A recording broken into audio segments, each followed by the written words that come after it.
ಎಲ್ಲರ ಮೇಲೆ ಒತ್ತಡವನ್ನು ತಂದು ಸಾವಿರಾರು ಕೋಟಿ ರೂಪಾಯಿ ಹಣವನ್ನು ಇವತ್ತು ನಿಮ್ಮ ಮಡಲಿಗೆ ಹಾಕಿ ನಿಮ್ಮ ಬದುಕಿನಲ್ಲಿ ಒಂದು ಬದಲಾವಣೆಯನ್ನು ತರಬೇಕು ಅಂತೇಳಿ ಬಹಳ ಯಶಸ್ವಿಯಾಗಿ ಕೆಲಸ ಮಾಡ್ತಾ ಇದ್ದಾರೆ. ನಿಜವಾಗ್ಲೂ ಇಂಥ ಶಾಸಕರು ಸಿಕ್ಕಿರೋದು ನಿಮ್ಮೆಲ್ಲರ ಭಾಗ್ಯ. ಧರಣ್ ಸಿಂಗ್ ಅವರ ಕೈಗಿಂತ ಒಂದು ಹೆಚ್ಚು ಕೆಲಸವನ್ನ ಇವತ್ತು ಅವರು ಮಾಡ್ತಾ ಇದ್ದಾರೆ. ನಾನು ಇವತ್ತು ಈ ಕಲ್ಯಾಣ ಕರ್ನಾಟಕದಲ್ಲಿ ನಮ್ಮ KPS ಶಾಲೆಗಳ ಪ್ರಾರಂಭ ನೋಡಿದಾಗ ನನಗೆ ಹಿಂದೆ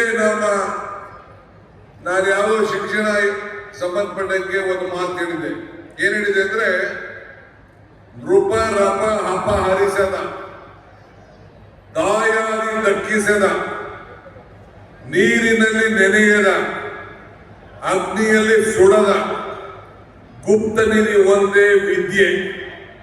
ಹೆಂಗೆ ಅಂದ್ರೆ ನೃಪರಪ ಅಂದ್ರೆ ರಾಜ ಕಿತ್ಕೊಳಕ್ ಆಗೋದಿಲ್ಲಂತೆ, ಇಲ್ಲ ಅಣ್ಣಂದಿರು ದಾಯಾದಿಗಳು ಕಿತ್ಕೊಳಕ್ ಆಗೋದಿಲ್ಲಂತೆ, ನೀರಿನಲ್ಲೂ ನೆನೆಯಕ್ಕಾಗಲ್ಲಂತೆ, ಅಗ್ನಿಯಲ್ಲೂ ಆಗೋದಿಲ್ಲಂತೆ ಅಂತ ಗುಪ್ತ ನಿಧಿ ವಿದ್ಯೆ.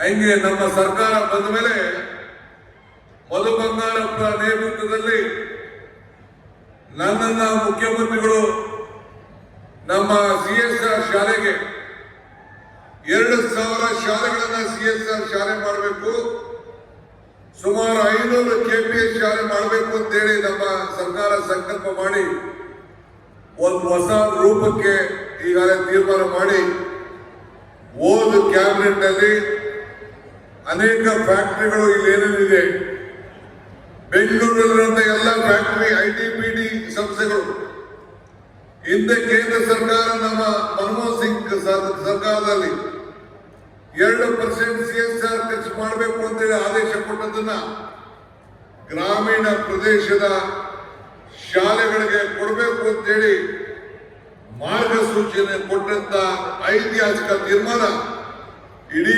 ದೇಶದಲ್ಲಿ ಯಾವ ರಾಜ್ಯದಲ್ಲೂ ತೀರ್ಮಾನ ಮಾಡಲಿಲ್ಲ.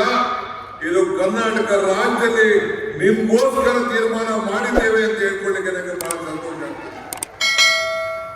ಇವತ್ತು ನಮ್ಮ ಅಜಯ್ ಸಿಂಗ್ ಅವರು ನಿಮ್ಮ ನೀರಾವರಿ ವಿಚಾರದಲ್ಲಿ ಅವರು ಕೇಳಿದ್ರು. ನೀರಾವರಿ ವಿಚಾರದಲ್ಲಿ ಮಲ್ಲಾಬಾದ್ ಏತ ನೀರಾವರಿ ಯೋಜನೆ ಆಗ್ಲೇಬೇಕು, ನಾನು ಮಗ ತೋರ್ಸಕ್ಕೆ ಆಗುದಿಲ್ಲ, ಬಹಳ ವರ್ಷದಿಂದ ಇದೆ ಅಂತ ಹೇಳಿದ್ರು. 360 ಕೋಟಿ ರೂಪಾಯಿ ವೆಚ್ಚವನ್ನ ಈಗಾಗಲೇ ಕಳೆದ ಬಜೆಟ್ ನಲ್ಲಿ ಘೋಷಣೆ ಮಾಡಿ 30/12/25 ನಮ್ಮ ಸಭೆಯಲ್ಲಿ ಈಗಾಗಲೇ ಅನುಮೋದನೆಯನ್ನು ಕೊಟ್ಟು ಆ ಕೆಲಸವನ್ನ ಪ್ರಾರಂಭ ಮಾಡಲಿಕ್ಕೆ ಈಗಾಗಲೇ ವ್ಯವಸ್ಥೆಯನ್ನು ನಾವು ಮಾಡಿದ್ದೇವೆ. ನಮ್ಮ ಅಜಯ್ ಸಿಂಗ್ ಅವರು ಬಂದು ಬಹಳ ಅಭಿನಂದನೆಯನ್ನು ಕೂಡ ವ್ಯಕ್ತಪಡಿಸಿದ್ರು.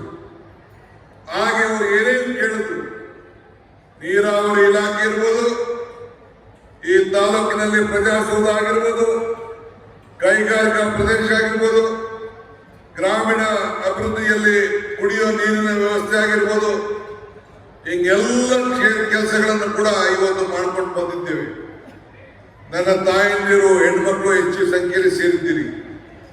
ಪ್ರತಿ ತಿಂಗಳು ಕೂಡ ವರ್ಷಕ್ಕೆ 24,000 ರೂಪಾಯಿ, 2,000 ರೂಪಾಯಿ ಒಂದು ವಾರ 15 ದಿನ ಹೆಚ್ಚು ಕಮ್ಮಿ ಆಗ್ಬೋದು. ಆದರೆ ನೀವು ಹಣವನ್ನು ಕೊಟ್ಟು ಆರ್ಥಿಕವಾದಂತಹ ಶಕ್ತಿಯನ್ನು ಇವತ್ತು ಕೊಡ್ತಾ ಇದ್ದೇವೆ. ನಿಮ್ಮ ಗುಲ್ಬರ್ಗದಲ್ಲೇ ಗೃಹಜ್ಯೋತಿಯನ್ನು ಉದ್ಘಾಟನೆಯನ್ನು ಮಾಡಿದ್ದೇವೆ. ಎಲ್ಲ 5 ಗ್ಯಾರಂಟಿಗಳನ್ನ ಇವತ್ತು ನಿಮ್ಮೆಲ್ಲರೂ ಕೂಡ ಇವತ್ತು ಕೊಟ್ಟು ನುಡಿದಂತೆ ನಡೆದಿದ್ದೇವೆ. ಇಂಥ ಸರ್ಕಾರಕ್ಕೆ ನಿಮ್ಮ ಆಶೀರ್ವಾದ ಯಾವಾಗಲೂ ಇರಲಿ, ಅಜಯ್ ಸಿಂಗ್ ಅವರಿಗೆ ಆಶೀರ್ವಾದ ಇರಲಿ, ರಾಧಾಕೃಷ್ಣನವರಿಗೆ ಆಶೀರ್ವಾದ ಇರಲಿ. ಕಾಂಗ್ರೆಸ್ ಸರ್ಕಾರ ಮಲ್ಲಿಕಾರ್ಜುನ್ ಖರ್ಗೆ ನೇತೃತ್ವದಲ್ಲಿ ಈ ದೇಶದಲ್ಲಿ ಏನ್ ಕೆಲಸ ನಡೀತಾ ಇದೆ. ಅಂದು 100 ವರ್ಷದಿಂದ ಮಹಾತ್ಮ ಗಾಂಧೀಜಿಯವರು ಇದೇ ಸ್ಥಾನದಲ್ಲಿ ಕೂತಿದ್ರು. ಆ ಸ್ಥಾನದಲ್ಲಿ ಇವತ್ತು ಮಲ್ಲಿಕಾರ್ಜುನ್ ಖರ್ಗೆ ಅವರು ಈ ದೇಶದ ಕಾಂಗ್ರೆಸ್ ಪಕ್ಷವನ್ನು ಮುನ್ನಡೆಸ್ತಾ ಇದ್ದಾರೆ. ನಾನು, ಸಿದ್ದರಾಮಯ್ಯನವರು, ಕೃಷ್ಣ ಬೈರೇಗೌಡರು, ಪ್ರಿಯಾಂಕ್ ಖರ್ಗೆ ಅವರು, ಶರಣ್ ಪ್ರಕಾಶ್, ನಾವೆಲ್ಲ ಸೇರಿ ನಮ್ಮ ದಶಾಪುರವರು ನಾವೆಲ್ಲ ಸೇರಿ ಮಂತ್ರಿಗಳು ಶಾಸಕರು ಎಲ್ಲ ಒಟ್ಟಾಗಿ ಸೇರಿ ನಿಮ್ಮ ಅಭಿವೃದ್ಧಿಗೋಸ್ಕರ ಹಗಲು ರಾತ್ರಿ ದುಡಿತಾ ಇದ್ದೀವಿ. ಇನ್ನ ಖರ್ಗೆ ಸಾಹೇಬರು ಮುಖ್ಯಮಂತ್ರಿಗಳು ಮತ್ತು ಇನ್ನು ಅನೇಕರು ಮಾತಾಡೋದ್ರಿಂದ ನಾನು ಜಾಸ್ತಿ ಮಾತಾಡದೆ ನಿಮ್ಮ ಜೊತೆಯಲ್ಲಿ ಯಾವಾಗಲೂ ಇದ್ದೇವೆ.